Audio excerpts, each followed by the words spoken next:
literary activism. Contrary to probably what you've heard through the rest of the day, this is not activism in service of any progressive cause or of activism as we understand it, however worthy that may be and however worthy those causes are to our heart. But it is to talk of literature, of the literary in itself. It's an attempt to imagine what literature could be outside the frameworks that have now become very normative, at least in the Anglophone sphere, the language of promotion of the market, the celebration of writers, but perhaps not of the literary. The need for writers to be seen, to be visible, the valorization of certain genres and not others, and the sort of terms probably set by literary prizes. This is a concept this is an idea that was conceptualized by the critical novelist Amit Chaudhary, who's here with us today, as a way to find a way out of this frameworks. This started in 2015, I believe, and over 10 symposiums. Amit has invited writers, critics, poets to think about literature and their practice. But perhaps more importantly for me also to name what is happening around us, which we don't really name, which is that there is some kind of a consensus that has crept around the idea of literature, and to find a way to question that.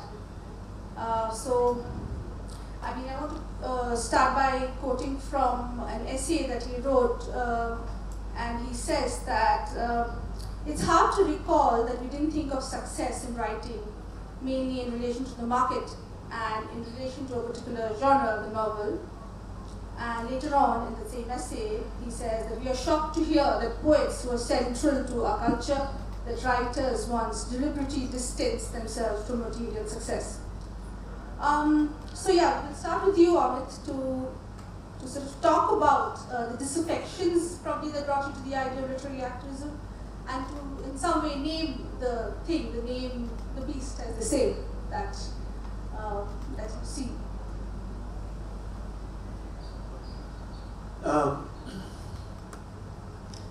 Right. So I might speak for a little longer than I should, because I've been asked to actually describe what literary activism is and contextualize it. Since it's a project that I started at the end of 2014, and it's a project that I named, it's kind of it distinguishes itself, or it's a response to a few things. I'll very quickly say what it's a response to, and then I'll try to gather my thoughts and give you a brief history of the project, which includes a series of annual symposiums or symposia that began in December 2014 in Calcutta, inviting writers, artists, academics, translators, publishers, filmmakers to speak every year on a particular theme, as it were. And the theme of the inaugural year became then the name, the rubric of the project. Literary activism was actually the theme of the first year. And since people wouldn't know what literary activism meant, I had written what I meant by literary activism, I had written a mission statement, which I circulated. So the project consists of these annual international symposia, and since 2020 of a website called literaryactivism.com, which itself has two segments: symposia, or papers uploaded from the symposiums, and magazine, which publishes irregularly and randomly solicited articles rather than unsolicited pieces.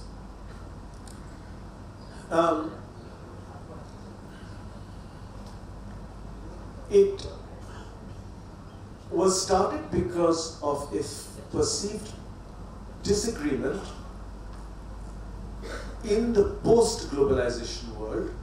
So it is very important to make this particular notation that what we are talking about here and the world that we inhabit today is the world that came into existence in around 1990 to 1991 with the fall of the Berlin Wall, the establishment of free market globalization as the one way of inhabiting the world, the one feasible model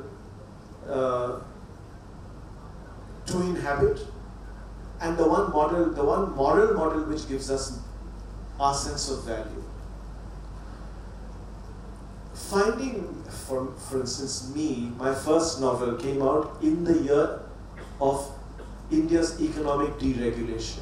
A Strange and Sublime Address, my first novel, a short, plotless novel, at odds with the epic novels that had come to be identified with the Indian project, came into being, homeless as it were, in the year of economic deregulation and its own subsequent epic impulses, the epic impulses of globalization. Here, in the midst of this new epic, free market globalization, an epic without an alternative, since the Soviet Union had collapsed, since there was no socialism anymore, were various kinds and experiences of subterfuge and homelessness and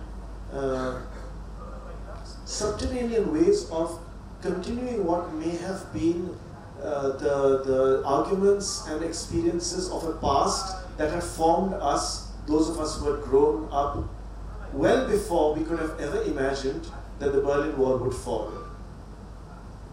The fall of the Berlin Wall is as important a kind of event as any, and for us, it is perhaps the most important event, since we are not, most of us really have any real memory of partition. We have not experienced the Holocaust, which was mentioned earlier.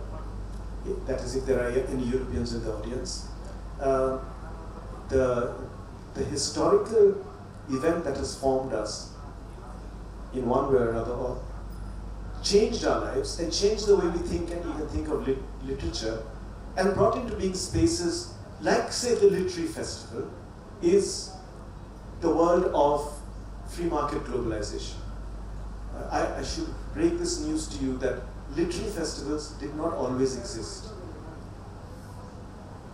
You might think that there were literary festivals going back to the time of Homer. Actually, not so. Literary festivals, the first Indian literary festival was in 2002. Happened in Nimrana. Literary festivals became a mode of sort of circulating texts and authors with events like the Hay on Wye Festival in Wales. And one of the radical things that literary festivals did, which this one hasn't done, and which Hay on Wye certainly pioneered, was to make no difference between writers and non-writers. You only had to be a famous person to be in a literary festival. It didn't matter whether you were a surgeon or a cricketer or a writer of novels or a writer of non-narrative novels. None of this mattered. This mode of productive equivalence, where the word literary actually didn't mean anything at all. Well, it became a form of celebration, post-globalization celebration. This was pioneered by, say, Hay on Wye, and this is the model that all literary festivals in the Anglophone world, at least, have adopted. This particular literary festival, it calls itself a literary festival, but it is not one because you have only invited writers. Thereby, you have you don't legitimately earn the title of being a post-globalization event. As Dubravka Ogresic said, there is no ontological weight to being a writer anymore. She said that she was speaking about Ivanka Trump, and she was talking about a review of Ivanka Trump's novel. She said Ivanka Trump was a model and a champion skier, and now she's a novelist. However, I can never be a champion skier. The champion skier can be a novelist, but the novelist cannot be a champion skier. It is obsolete ontological weight of being the so-called writer with the inborn gift that we have now thrown out of the window. You, by only inviting writers and practitioners, are out of sync. Now, that was one thing that we were arguing against. This particular domain, propelled by the energies of globalization and its new language. When I say new language, what do I mean?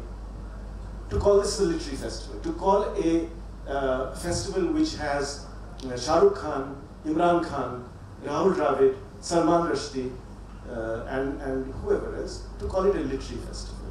This is a new use of language. We wanted to become more aware of the ways in which language is used. We also wanted to address the complacency, the imaginative failure and the complacency of academia and their professionalization. That academia, Anglophone academia, had become, one of the things that happened to Anglophone academia is that fewer and fewer writers began to teach literature after the 90s. Academia was professionalized, by which I mean you had to have a doctorate in order to teach. This began around the 90s. As a student in university in the 80s, many of my teachers were writers. They were not doctors, they were misters. They were novelists, they were poets. Now, today, a novelist or a poet will have to teach creative writing. So there is a professionalization that has gone on in academia. Now, when literature is only taught according to professional protocols, you miss the volatile and unexpected quality of the literary. And that is what has happened. That is the second thing we wanted to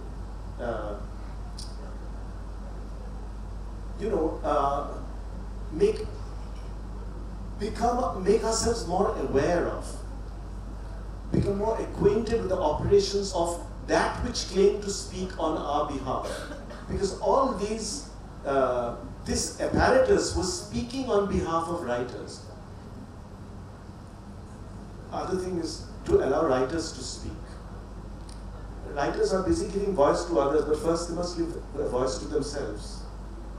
This is the age in which writers are spend so much time giving voice to others that they've forgotten that they have their own voice as writers.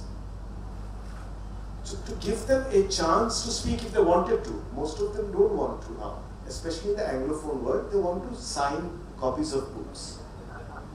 Even more than writing books, they want to sign their books. However, from the last session, we saw that practitioners are deeply intellectually invested in their practice to the extent that they can say, we don't want our practice to be head-driven, but sense-driven. This is an old argument. One of its most eloquent proponents is Nietzsche in The Birth of Tragedy. Head-driven is what he calls Socrates. And the Socratic turn affecting the way tragedy is written with Euripides.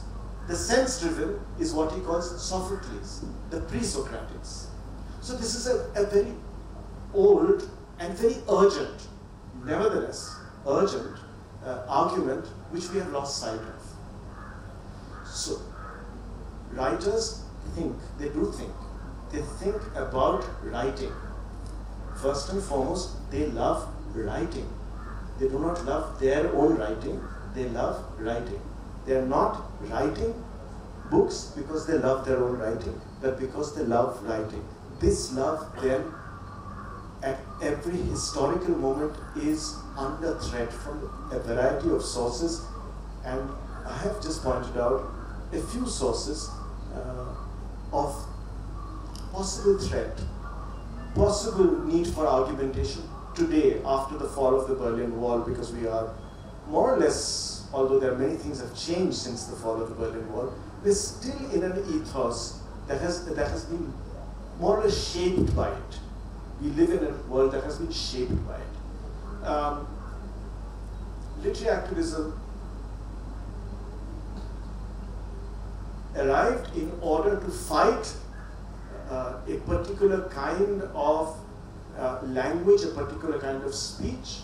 I'll give you one more example, a couple more examples. I know I'm taking time, if you don't mind.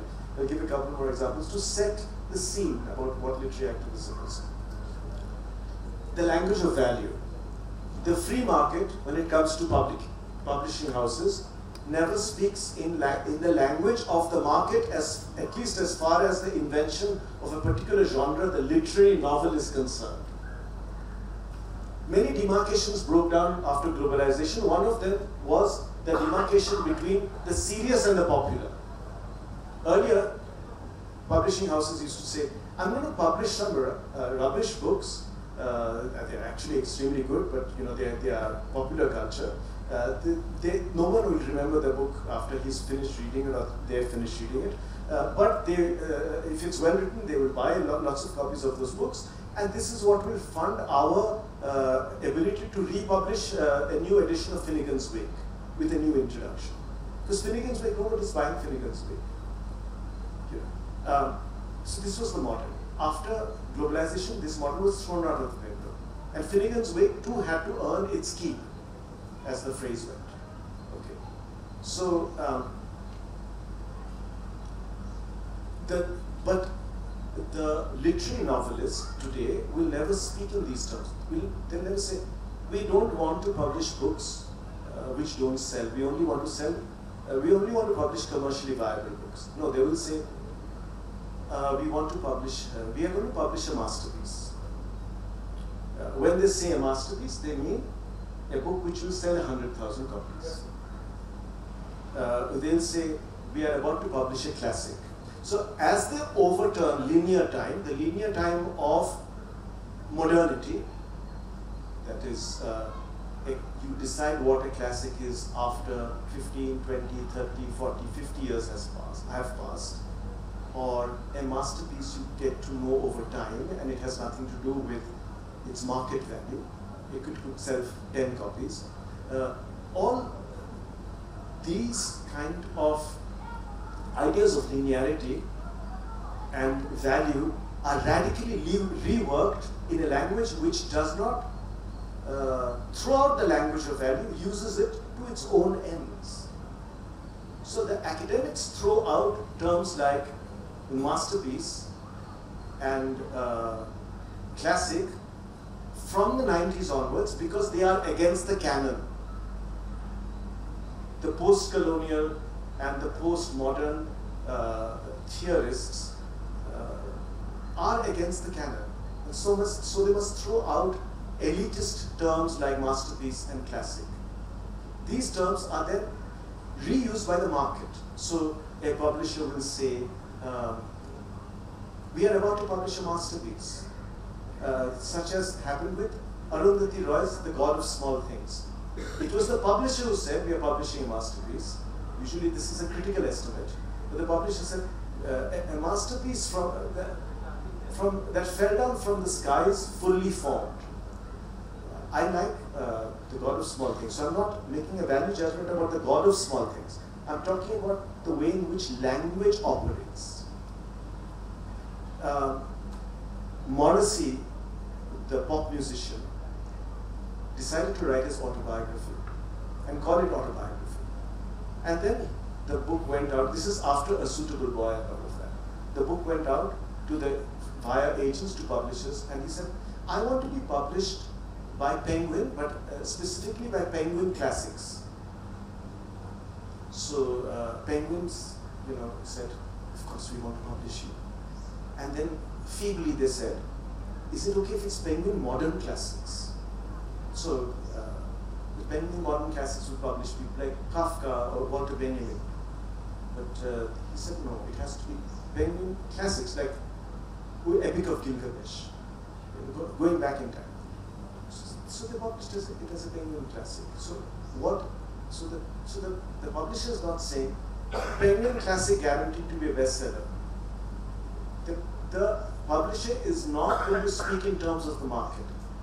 Capitalism, free market capitalism today speaks in terms of moral, humanist value. Literary activism, now this particular form of speech and action that I've described, I called in my original mission statement, market activism. Literary activism was to fight against or rebuff market activism. We said market activism celebrates the random rewards of the market. That is, you know, any of you tomorrow might be a best-selling novelist or a famous writer. You know, it's not like 50 years ago you would have to write 5 books, 7 books, all of which have been critically admired for you to earn the sobriquet or the canard of being a famous writer. Today, anybody could be. That's why first novels, this is a time, the post-globalization age is a time when first novels have become so important. Anybody can be a famous writer. So, in this particular ethos that we are living in, which goes for me by the name that I invented for it, market activism, we had to, against the randomness of the market, point towards the unexpectedness, the desultoriness of the artistic or the literary. That is, meaning comes to you not in prefabricated ways, but in ways that you cannot predict. It's to open up ourselves, remind ourselves of the unpredictability of literary and artistic meaning. So that's just touching on, at great length, on some of the ambitions of this project.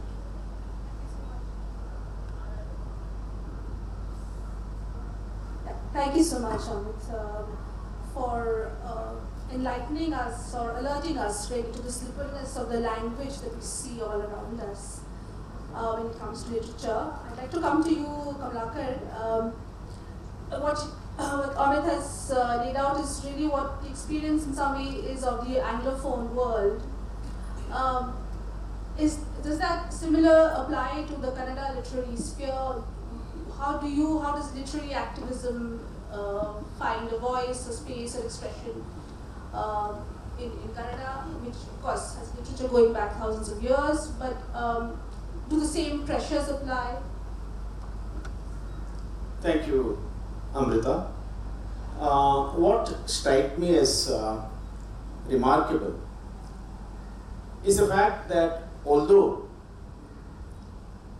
on the one hand there is this widespread recognition or even an overemphasis on one function of literature, that of serving a certain cause, carrying a certain message, or even as was discussed in the earlier panel, being a medium of protest, etc. Although that has been widespread and there is this notion of literature having this very important function, and there's a very, very pervasive notion of that. Yet, in our public debates, in our public conversations, whether it is literary criticism in general, or literary classrooms, or for that matter in media, there is a certain amount of, let us say, disregard for the way in which literature, art has been commodified, has been, presented as a product. I think which Amit has captured in a very fine phrase, market activism. I feel that one of the ways in which literature is active, or one of its activism, is not in telling us what to think. Rather, good literary work, whether it's poetry, or for that matter, art, rather than telling us what to think, it makes us rethink. It keeps us awake. It makes us responsive. I think that element of literature, that ability of literature, is its activeness. That is the kind of, that is the manner in which perhaps it is active, and it makes us act. This is one idea. Now, another is that literature also is something that, its autonomy itself is its resistance in a way. Because perhaps, if not all literature, the kind of literature, the way in which literature gets packaged, and the way in which the language describing literature gets used, as Amit has already described, at least certain kind of literature is, it kind of it helps us. It is not. It helps us to overcome this automatism that has become our response to our, daily violence around us. And in order to overcome that automatism, I think literature is one of the ways in which it helps us to be attentive. I think of Elizabeth Bishop's poem, The Fish.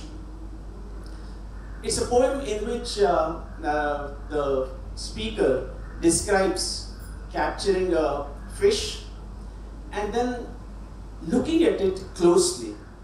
And then the speaker, the whole poem is a description of that fish, closely observed by the speaker. But at the end of that microscopic attention to the fish, the speaker tells us that she let the fish go. And I think that is a kind of a metaphor for how, literature works on us. It makes us feel, and also literature is a space where we are able to imagine the other. Something that doesn't happen to us is something we are able to respond to. And at a time when media, market, and the entire spectacle tends to benumb us, I think certain kind of literature, again, I don't want to say this about all kinds of literature, certain kinds of literature has the ability to, reorder our senses. They help us to think again. They help us to, see in a different light and feel in a different light. So, with this kind of literature, I feel that it is in a way a kind of an answer to the kind of benumbing effect, the numbing effect that the market, the media, etc. have on us. Academia as well. True. That is true. Yes. So I think the society that reads widely is a society that feels deeply. And that is the one that helps us to remain human. And like Sudhanva said in the previous session, I liked that phrase very much. You know, when he said this about theatre, I think good literature also does the same thing, Sudhanva, that it helps us to connect to ourselves and connect to everyone and everything, as Sumana has been saying since yesterday, you know, in the same manner. So I think it's in these ways that literature's real activism lies, not so much in being angry response alone, that has its place, but there is also something enduring, something deeper, where it really, you know, makes space for something that is very little space that is thinking. The autonomy of literature is its own resistance. That's really well put. And thank you for that, Indira, I just wanted to ask you, in 2010 you started this online literary magazine for a genre which the market doesn't really love much, which is the short story, and Out of Print is now 15 years old. From your perspective, how do you view the idea of literary activism, or working in a world in which a lot of value, as Amit laid out, is determined by forces which are not really literary? Thank you, Amrita, and thank you for having me on this festival. Amit, thank you for inviting me, and I'm so glad. I mean, to be at a session that actually bears the name of your literary experiment, which is such an important one, I think is a privilege for me, and I really appreciate being here. Thank you, Kamla. Yes, I started Out of Print 15 years ago.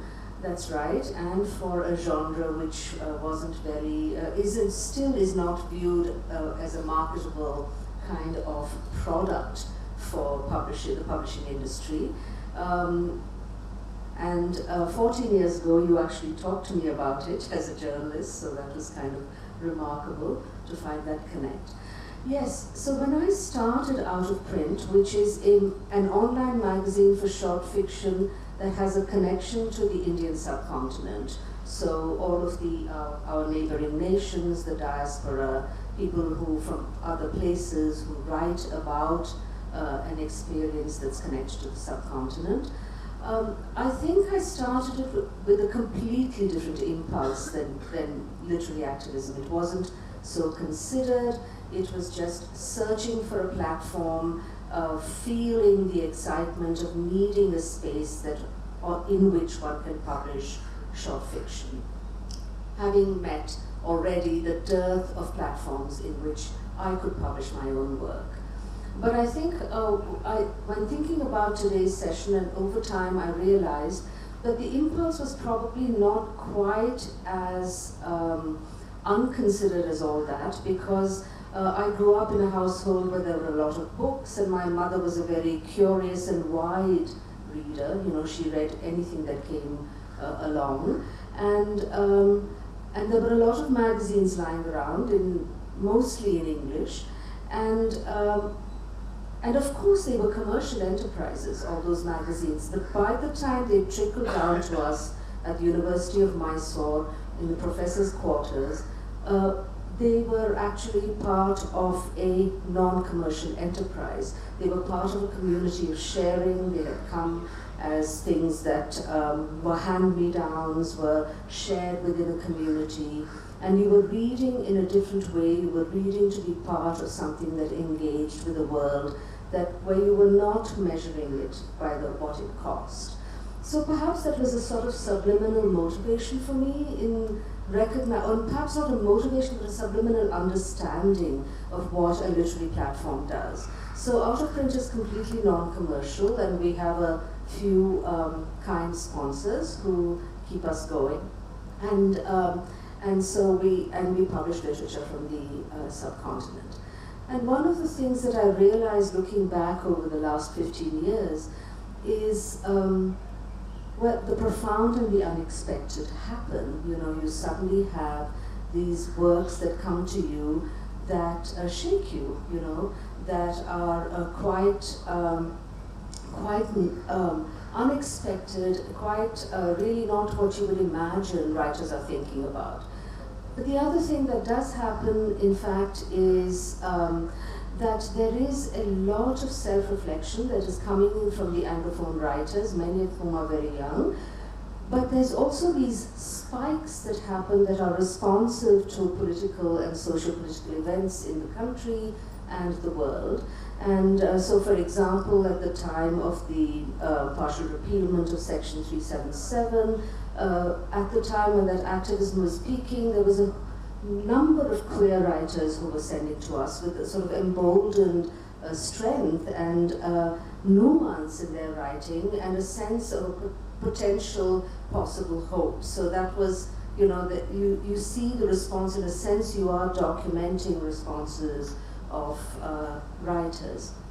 Now, recently, I think I was telling you this, Amrita, I'm receiving a lot of submissions, mostly from male writers, that deal with an extreme violence in the writing, you know, an extreme violence. And I think obviously it's a response to what is going on around us. I don't publish all of them, but it is, it's not voyeuristic violence. This is nuanced examination of violence, of violent response, of viewing violence, of acting upon and moving forward from.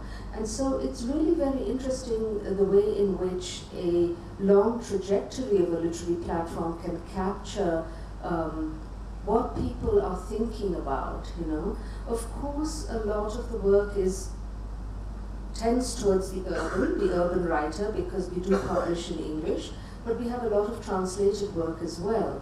And that then examines different levels of justice, sexual and gender, and caste and community injustice, I suppose I should say, and also simply the angst of surviving in this complex and frenetic world that we are in. I guess the point I'm trying to make here is not, you know, in response to the idea of literary activism, is, yes, of course, I, as the editor, am the filter for this work that comes in. But this is not a market-driven platform. This is not a platform that is examined by the critics. It is or filtered through the eye of the critic. It is not a platform. Most of our writers are not do not go through a creative writing course. You know, many of them are impulsive writers. Of course, we have to pay attention to craft, and of course, we guide our writers in our editorial engagement. But I think, in a sense, it's not a raw space. That would be unfair to say, but it's a space which is really open for literary expression and for what people are obsessed with at that moment as writers. So I don't know, I could go on and on. Thank you, Indira. Chair, if I could come to you. As a founder of the Samajamukhi magazine, what space do you have for literary activism in your work, or how do you view the idea of literature in an enterprise which, as the name suggests, looks towards society and the social, but does it have or should there be a different language for the literary to your views on this? Yeah, before I answer this question, so, you know, like having this kind of a lit fest has been almost a 100-year tradition in Karnataka. So, you know, way back, I think, early 1900s, when the Kannada Sahitya Parishad was set up. So one of the first things that they started was having an annual Kannada Sahitya Sammayana. So this is very different from a Litfest as we now understand. Yeah. So now this a tradition of almost 100 years is what we have. Where like all the literatures would come and then they discuss and the topics given and there's a 3-day long discussion.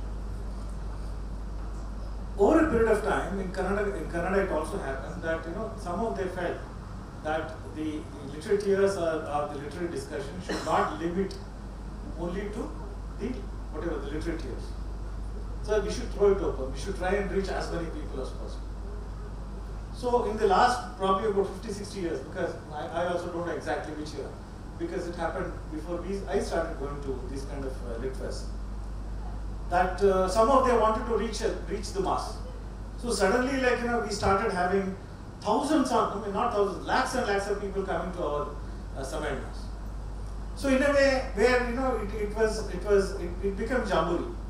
In the sense, the organization itself was so big that that we were expecting anywhere between 10 to 30 lakh of people, and you have to provide a lot of infrastructure facilities for it. So sort of we lost the way in terms of making it very effective.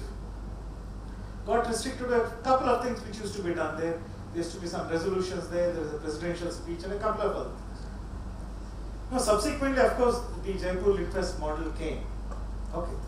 Which is also sort of replicated in Bangalore, in Mysore, and a couple of other, some of these things. One of my takes is that, look, we should not try to oppose the market. If you can, if you want to find a niche, a separate way of doing things, we should try and do that. Fighting the market is like, fighting the inevitable, it's like fighting the death. Market will always be there. Market will always become more and more powerful, more and more effective. So as such, whatever the market wants to do, let the market decide, let them do what they want. Can we find a separate space for ourselves? Why I'm saying is that there are two points which I want to make. One is, we should not overemphasize the importance of any writing in terms of bringing about a change. Whatever change you want, you write about it and then forget about it. It says, don't expect that I've written great stuff, it's going to change the world. It may not. It definitely will not. The antithesis of is that we have not sufficiently understood the importance of writing and bringing about change. Both are equally important. On account of somebody's writing, change may not happen. But there is a change happening in the society. Are we in a position to reflect that change? Are we in a position to, through our whatever literary writing, it could be fiction, it could be non-fiction, try and put it in a very beautiful language, in a beautiful format, so that it can reach a larger number of people. It can provide justification for any movement that you want. Take for example, just take the farmers' movement in Karnataka, elsewhere. So how many such novels have come? I mean, this is one of a couple of discussions that we had in Kannada today also. How many such novels have come? How many such great stories have come?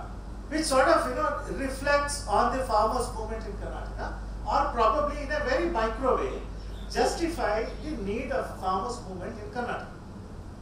Similarly, if you go to Dalit movement, in terms of capturing, I mean, Dalit movement is slightly better.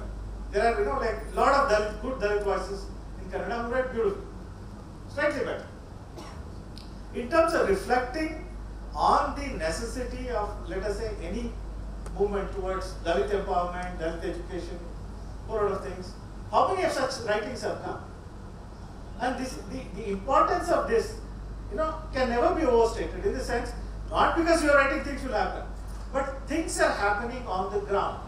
Are you in a position to reflect it in such a fashion that you can represent it indefinitely? And if you can marginally change it in any way, give it a direction. I'll just give one example. Just one example, I end. About, we have been running Samajamukhi for the last 8 years. So in the initial 2-3 years, when we were writing, so in terms of, loan waiver scheme was a very popular scheme. Very popular scheme. Every party wanted to just waive the loans of the farmers. Not that we were not in favor of the farmers, but as a measure, as an economic measure, loan waiver was not a good thing.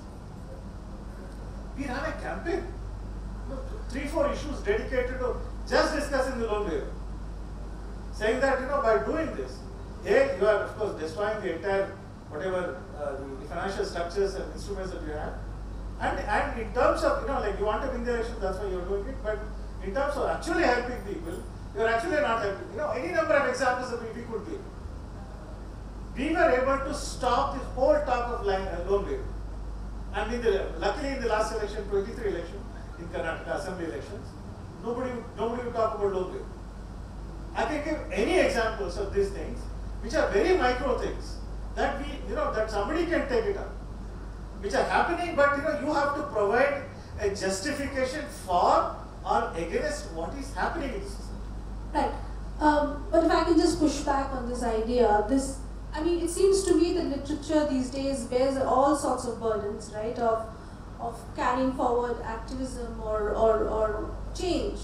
Whereas there's very few people who speak for the literary in itself.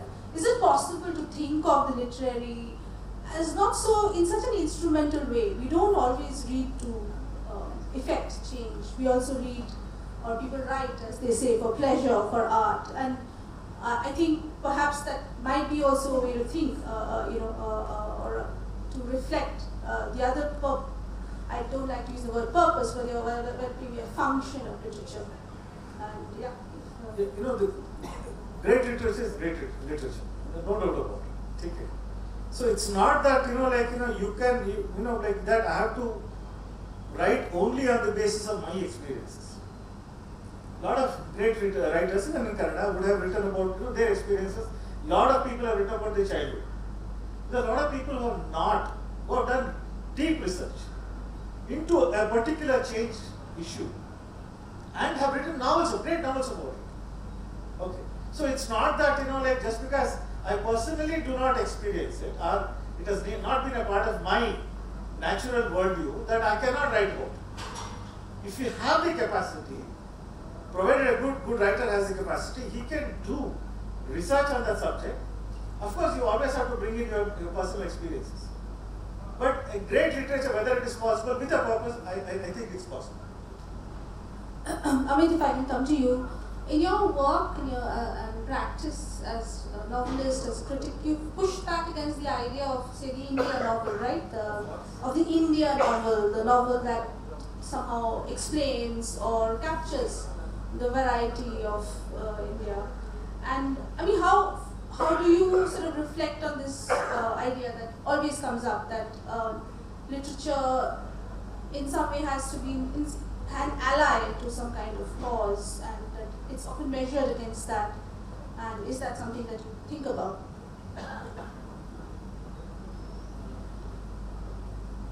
Okay, just a couple of things. Okay, may I very quickly respond to the idea that in Karnataka you had literary festivals. You've had literary festivals for 100 years. The literary festivals are a very particular kind of phenomenon. Sahitya Sammelan, which may have happened in the Kannada language, may have happened, the equivalent may have happened in English or in Bengali, are not what we're talking about when we talk about literary festival. I've already pointed out a certain kind of equivalence in literary festivals, which doesn't say that a cricketer's experience in his book is also as important as a writer's novel. That's what it pretends to say. What it is actually saying is, to quote Dubravka Ugresic again, it was easy for a skier to become a novelist, but not for a novelist to become a skier. We're talking about a new space in which the ontological definition of what writing is or art practices is obsolete. Not only obsolete, it's illegitimate. But the second very crude difference between a Sahitya Sammelan and a literary festival in today's terms would be that a literary festival is a collection of people, whether you're a cricketer or a musician or an actor or a writer, of people who just published a book. Their latest book is out. So if they are talking about, let us say, bats or cockroaches, it's not because they think cockroaches are an important philosophical subdivision of thought, but because they have just published a book on cockroaches. You see three people sitting at a literary festival talking for an hour about cockroaches, it's just because all three have just written books, either this year or last year. While in the Sahitya Sammelan, they're talking about cockroaches because it is an important subdivision of thought. That is a distinction to be made about congregations of writers. We need the Sahitya Sammelan kind of congregation of writers again, certainly.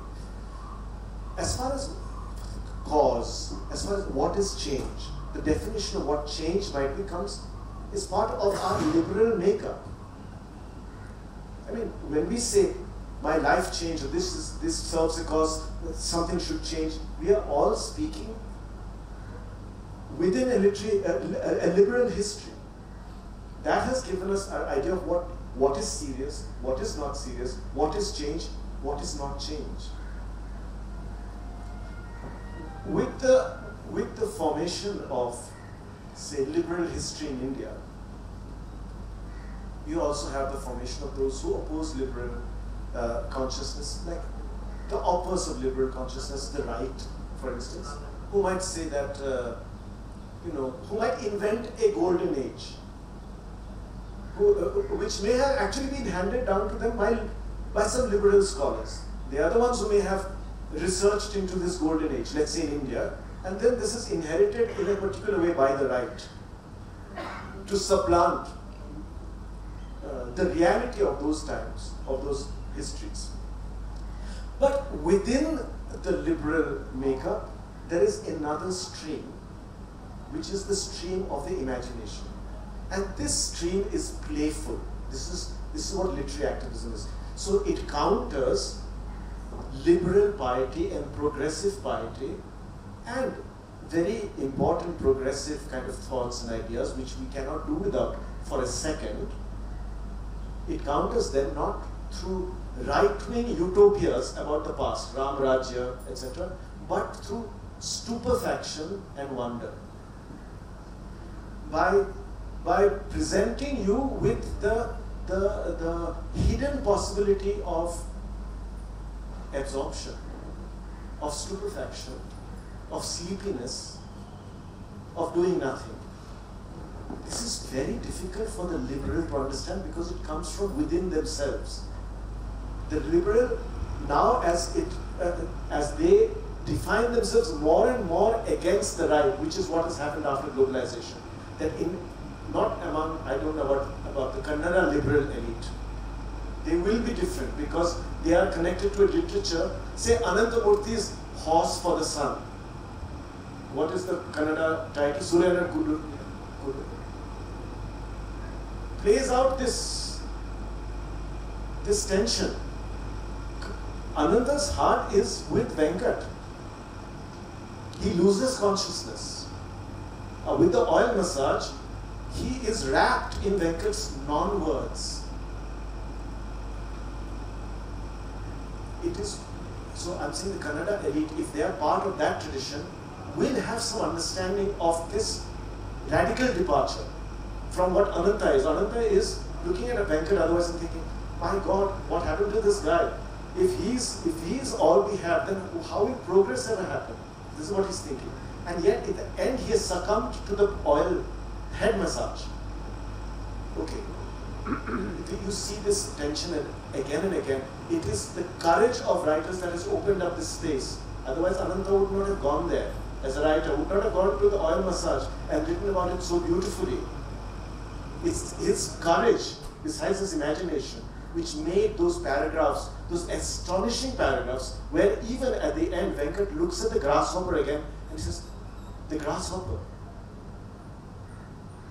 He sees it again and he names it, he identifies it. It would have never have happened if Anandamurti did not have that courage to take meaning over there. If you only stop with, okay, is this going to bring change? So, I would say that the liberal elite is even more scared of this than they are of the right. The right they actually like because it defines them. It gives them value. The right, more and more, we are in love with as liberals because they have given us a particular kind of space. Only now, in the second term of the BJP, I think there was some genuine anxiety about where we were going to be. Before that, we were extremely complacent. The complacency can only be undercut by the imaginative artist who is positing something completely different. I mentioned Anandamurti, there is Tagore. Tagore is, on the one hand, the poem we know him most by, in the English language, is not a poem he's very well known by in Bengali, where the mind is without fear. But his poems, the ones that, the songs that we are acquainted with in Bengali, a lot of them have to do with holidays, chuti, and sleep. If I had time, I would have read out an entire song about almost falling asleep. This almost falling asleep Tagore is against the Navajagaron Tagore. Navajagaron, new awakening, the Renaissance Tagore.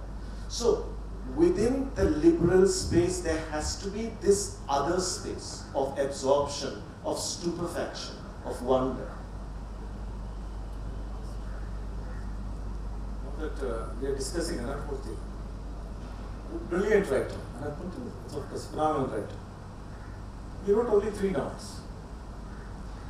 The first novel, that whatever the Brahmin household that he was born in and that he grew up with, such a great description as well as a critique of that, whatever the family that he had come from. Very radical.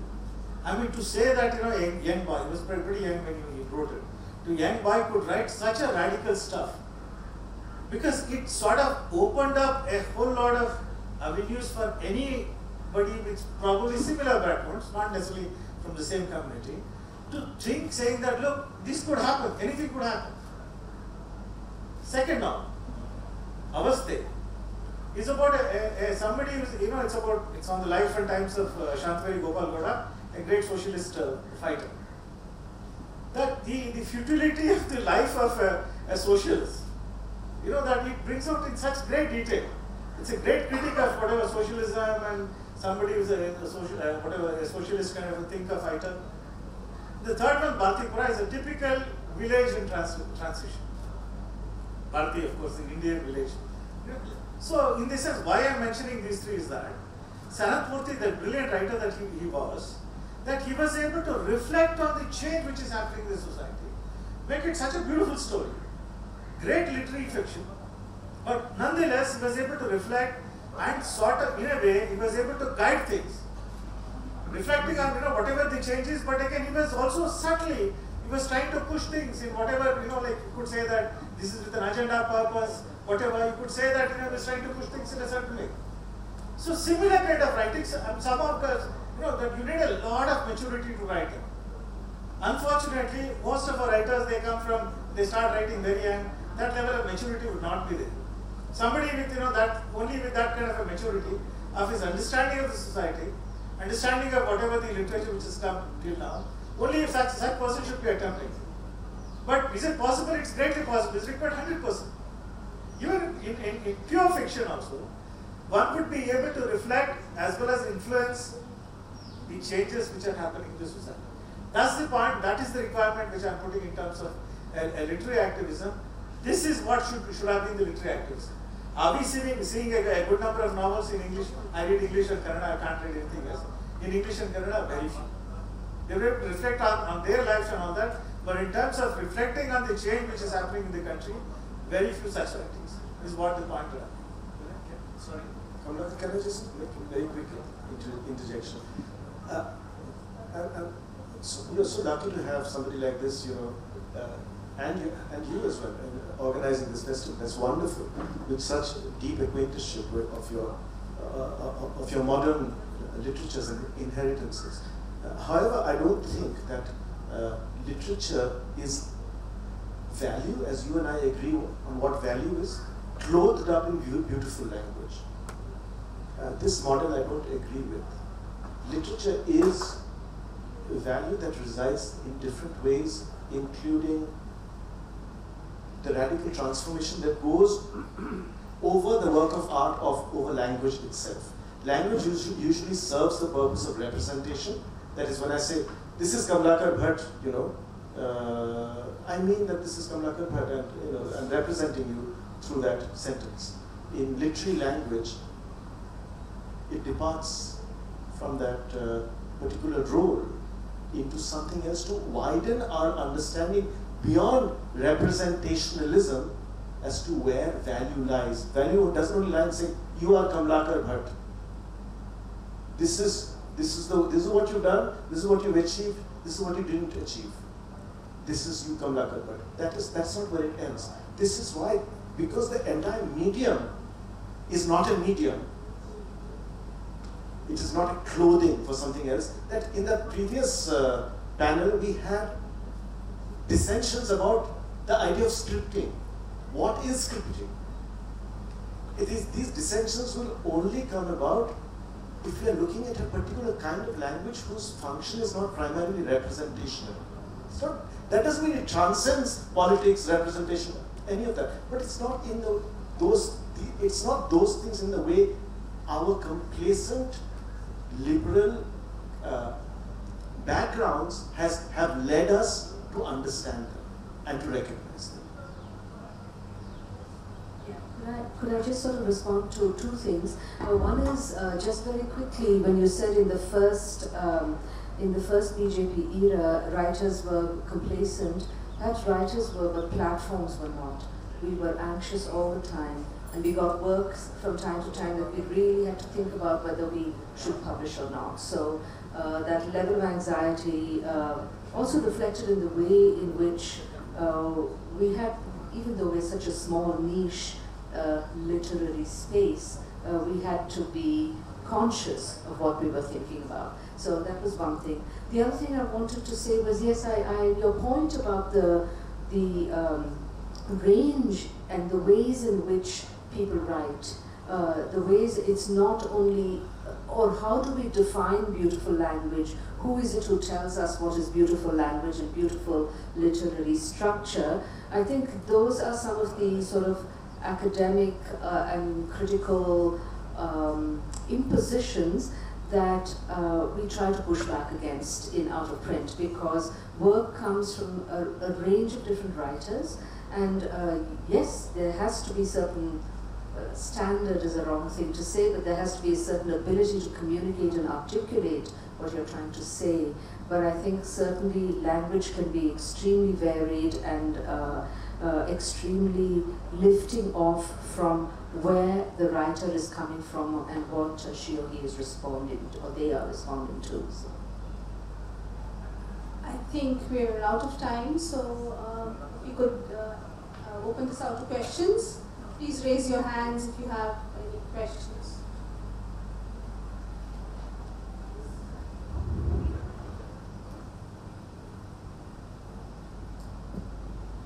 Kamlakar, I think if I remember correctly, you said if we read widely, we feel deeply.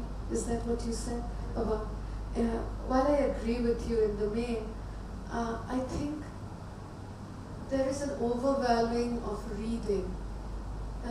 Literature also exists outside literacy, and when you, for instance, mentioned the Sahitya Sammelan, there were many people there who did not necessarily own libraries or books or have personal libraries, and that effect of the literary is, I think, something that a place such as, a space such as literary activism feels devoted to.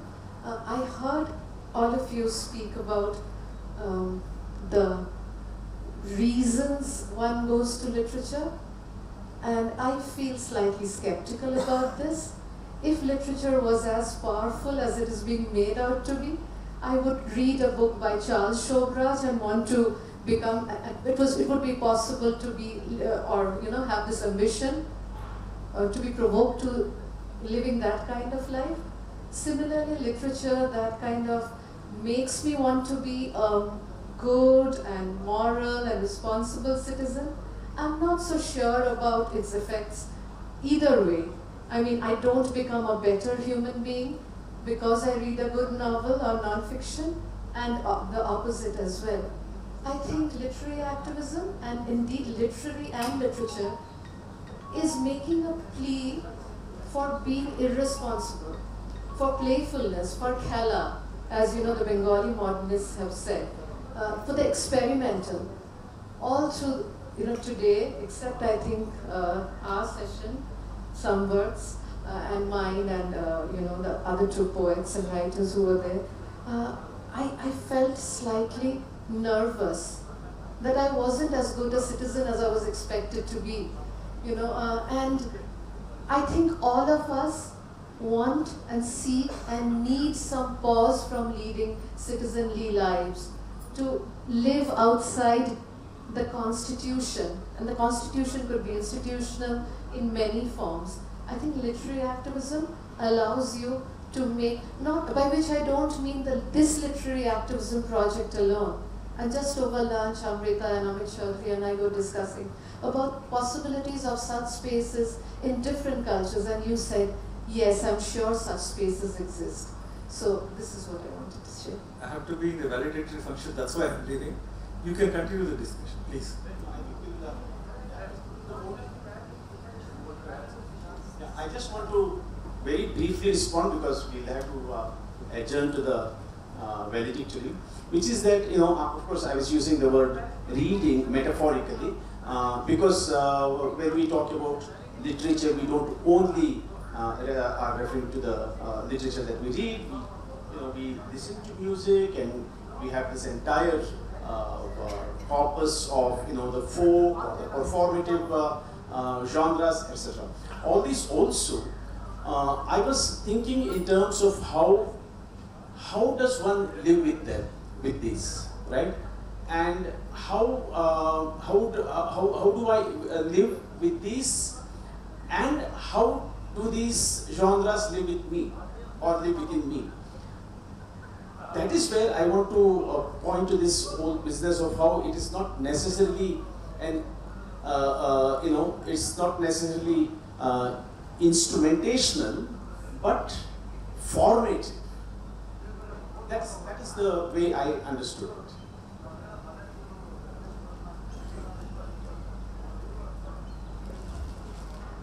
Thank you all for listening to us, and here's to a literature that is not always about the citizen and the state. Thank you all for participating.